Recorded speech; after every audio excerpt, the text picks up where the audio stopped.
Welcome to Organic Chemistry. In this video, we take on carboxylic acids and their derivatives. Let's get started. Now, we've seen this chart before. It's not a chart necessarily. It's a reactivity map. Look at what changes across these. We have pi systems, polarization, leaving group ability, and resonance stabilization. Carboxylic acids and their derivatives sit at the highest oxidation state for carbon.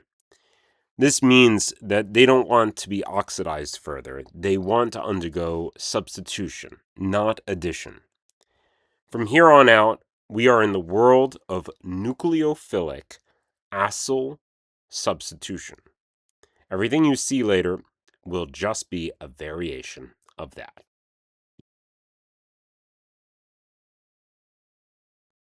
Now, carboxylic acids are acidic, and they form carboxylates. The important part is that carboxylates are resonance stabilized nucleophiles. That means they are not super reactive, but they are controllable. Under the right conditions, they are excellent SN2 nucleophiles.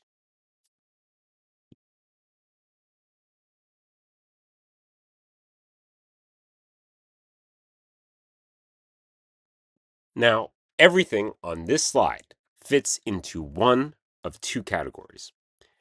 One, oxidation. Here we have a primary alcohol that yields an aldehyde, which further yields a carboxylic acid under a chromium-based reagent. Chromium-based reagents, as we've seen in the past, push the oxidation all the way. There is no control, just full oxidation. The other alternative is carbon installation. We can add a carbon that is already oxidized, either through carbon dioxide or cyanide ion. And then we can convert those species into a carboxylic acid. So either we climb the hill of oxidation or we already start high. That is the entire strategy.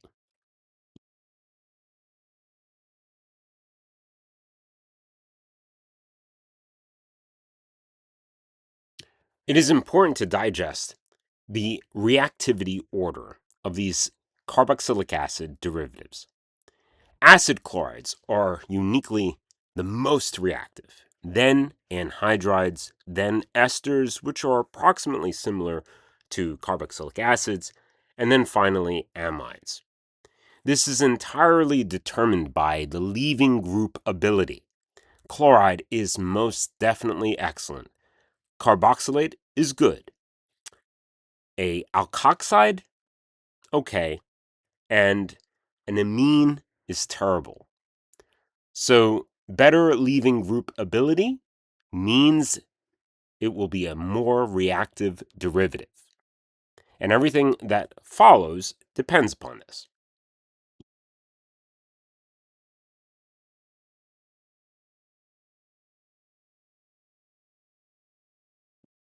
Now, acid chloride and anhydride hydrolysis, these are the most reactive species. Why? Because they have excellent leaving groups. So water attacks easily. There's no need for acid or base catalysis. They form a tetrahedral intermediate and then collapse, leaving the leaving group then leaves. That's it. They are fast, aggressive, and often happens actually even within moisture from the air.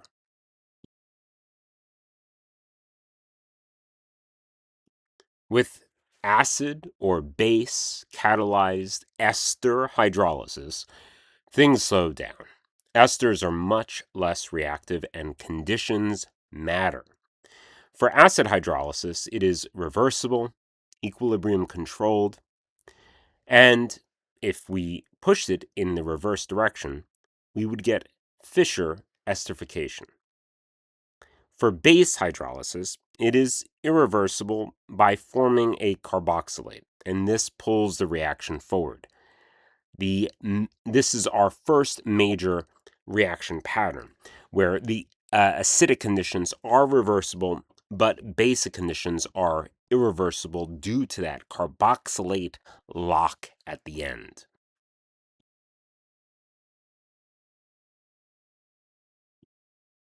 With amide hydrolysis, however, we have now hit the bottom. Amides are the least reactive.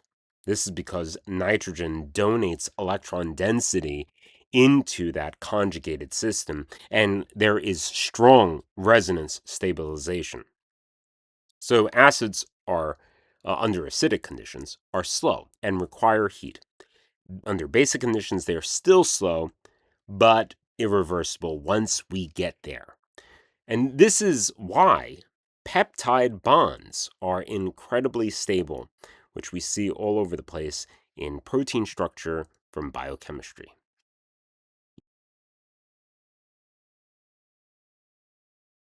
Finally, we end with nitrile hydrolysis. If we zoom out, we see that the nitrile gets converted to an amide, which then gets converted to either carboxylic acid under acidic conditions or carboxylate under basic conditions. No exceptions. Why are nitriles so difficult? It's not a carbonyl. It's a strong pi system, and it is much less electrophilic. Therefore, we must activate the system. In the acidic pathway, we protonate the nitrile. We increase electrophilicity. And the water attacks, we have rearrangements, and then form the amide. Again, we hydrolyze and then form the carboxylic acid. Under the base pathway, the hydroxide attacks directly. We rearrange and we form the amide. Again, we hydrolyze and then deprotonate. In the end, we form the carboxylate. The key difference, again, is that under acidic conditions, this is reversible. Under basic conditions, it is irreversible. The same pattern that we saw with esters.